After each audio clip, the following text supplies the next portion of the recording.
భాగ్యనగర వ్యాప్తంగా ఉన్న సంక్షిప్త వార్తలను ఇప్పుడు సిటీ రౌండప్ లో చూద్దాం.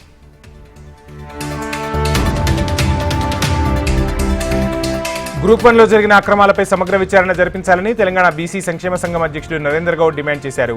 గ్రూప్ 1 నిర్వహణలో జరిగిన తప్పిదాల వల్ల బడుగు బలహీన వర్గాలకు చెందిన అభ్యర్థులకు తీవ్ర అన్యాయం జరిగిందన్నారు.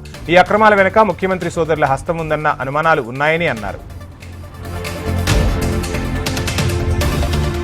బీసీ సమాజానికి ఇచ్చిన హామీ మేరకు రానున్న బడ్జెట్లో నిధులు కేటాయించాలని బీసీ సంక్షేమ సంఘం అధ్యక్షుడు శ్రీనివాస్ గౌడ్ డిమాండ్ చేశారు.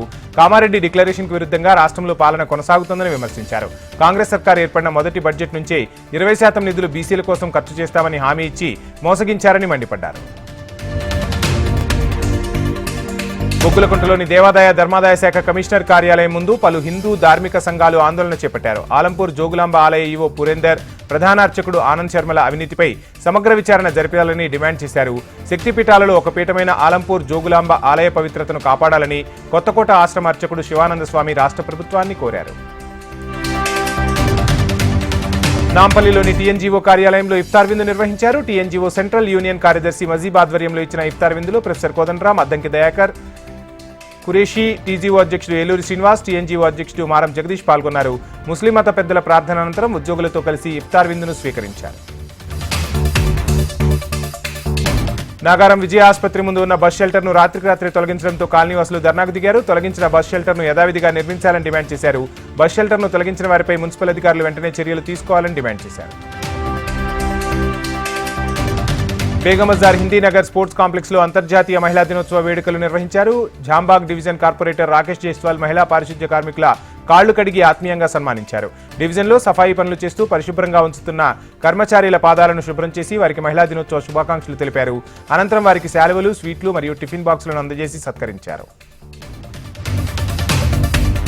బంజారాహిల్స్లోని తాజ్ దక్కన్ హోటల్లో ప్రపంచవ్యాప్తంగా 450 సంస్థలతో అనుబంధం కలిగిన అమెరికాకు చెందిన ఏఐఆర్సీ సంస్థతో consortium of foreign education advisor సంస్థ ఒప్పందాన్ని కుదుర్చుకుంది. ఈ ఒప్పందం వల్ల విద్యార్థులకు అమెరికా, యూకే, జర్మనీ, ఆస్ట్రేలియా దేశాల్లోని యూనివర్సిటీల్లో విద్యార్థులు ఏం కోరుకుంటున్నారో, ఎటువంటి కోర్సులు అవసరమవుతున్నాయో అక్కడి యూనివర్సిటీ ప్రతినిధులు ప్రభుత్వాలతో చర్చించేందుకు అవకాశం ఉంటుందని సిఫియా అధ్యక్షుడు శేఖర్ భూపతి తెలిపారు.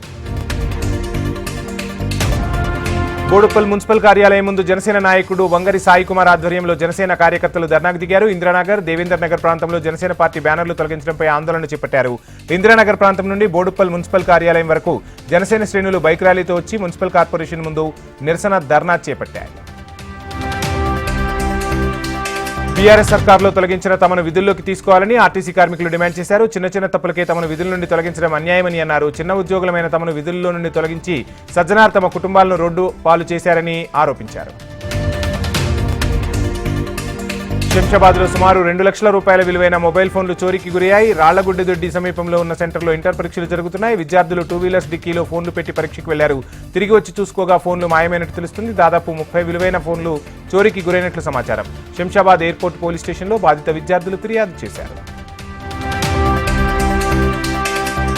ఓవర్ స్పీడ్ డ్రైవింగ్ కు ఓ ఇంజనీరింగ్ విద్యార్థి బలయ్యాడు. నార్సింగ్ పోలీస్ స్టేషన్ పరిధిలోని మూవీ టవర్ వద్ద అతివేగంతో కారు విద్యుత్ స్తంభాన్ని ఢీకొట్టింది. కారులో ప్రయాణిస్తున్న వారిలో శ్రీకర్ మృతి చెందగా మరో 5గురికి తీవ్ర గాయాలని తెలుస్తుంది. కారులో ప్రయాణిస్తున్న వారంతా గండిపేట సిబిఐటి కళాశాలలో బీటెక్ మొదటి సంవత్సరం చదువుతున్న విద్యార్థులుగా గుర్తించారు పోలీసులు.